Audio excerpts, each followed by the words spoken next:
Hello guys, I thought I'd just make this video because if you love your history, then join me on this little tour. This is Folkestone Town Council, and on the left here, that is the silver screen if you actually want to go and watch some films.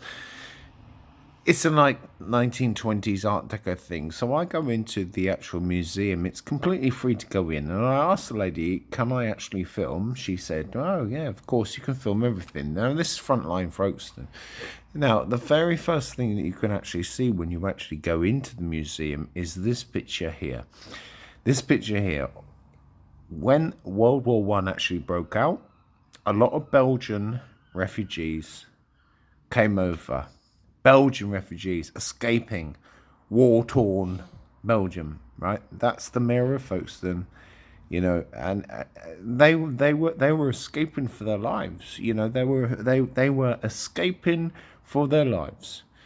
It's a huge, massive picture, and it's actually quite beautiful when you actually see it. So next to it, we've got a few like local artists that aren't as famous, but I just thought, okay, this is Dungeness. But then you can actually just see here. Now, let me just tell you something about this guy, William Harvey. William Harvey, he was a man who actually discovered that the heart was a pump and actually was a circulator, like the blood was pumping, bum, bum, bum, bum, bum, which is why we have Harvey Boys Grammar. We have Harvey Boys Grammar. He actually funded that school, but he was educated and he went to Padua in Italy, actually. Anyway, moving on, this down here is a picture of what Folkestone used to look like down in the harbour. We used to have loads of stations: Folkestone Central, Folkestone West, Folkestone East, Folkestone Harbour. But there you go. I just thought, right, let's go downstairs. And oh no, sorry, this was from Tontine Street. Yeah, in May 1917, 60 people lost their lives. Oh no, and that is a Belgian pillbox hat which was actually given to the museum. Anyway, we moved down. Now we got the Romans.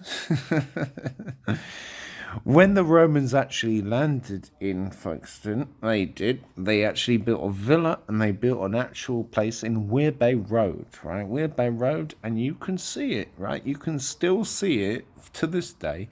Terracotta tilings and, you know, their pots and their pans and everything that they did, right? These are all Roman artifacts, massively. And I was just like, wow, okay, right. But I know for a fact that Folkestone goes back further than that. This is a Stone Age people. So even before the Romans, the Stone Age and the Iron Age people were down in Folkestone. So you can actually see these are their pots. There you go. This one here on to the left, that's their urn. Now look at those. Look, that's an axe head. That's an axe head. That's their knife and everything.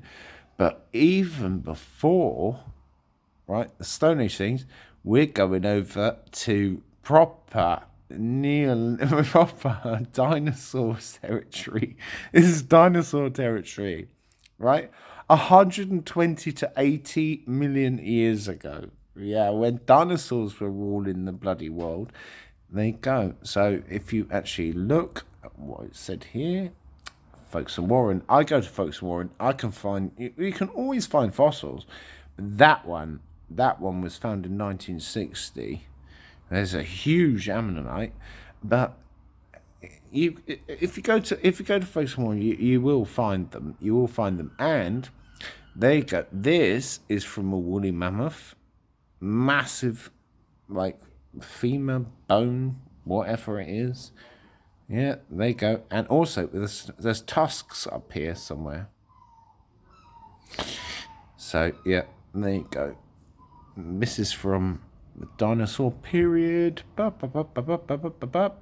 And, yeah, well, in the 1800s and the 1900s, it was very, very, I think, to actually collect, like, butterflies and everything. That's what the Victorians did, you know, like stuffing seagulls.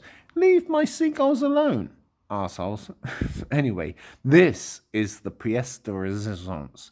This lady here, right? This is an actual skeleton which was dug up in 1980s, right? Look at her, right? You can tell it's a woman because obviously because of her pelvis and everything, it's completely different. So I thought, right, she was buried with those two daggers, as you can see. She was an Anglo-Saxon queen. She was an Anglo-Saxon queen. She was 39 years old. 39 years old.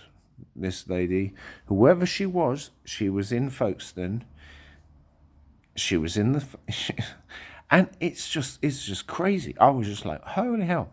Anyway, I just wanted to show this to you. And there she is.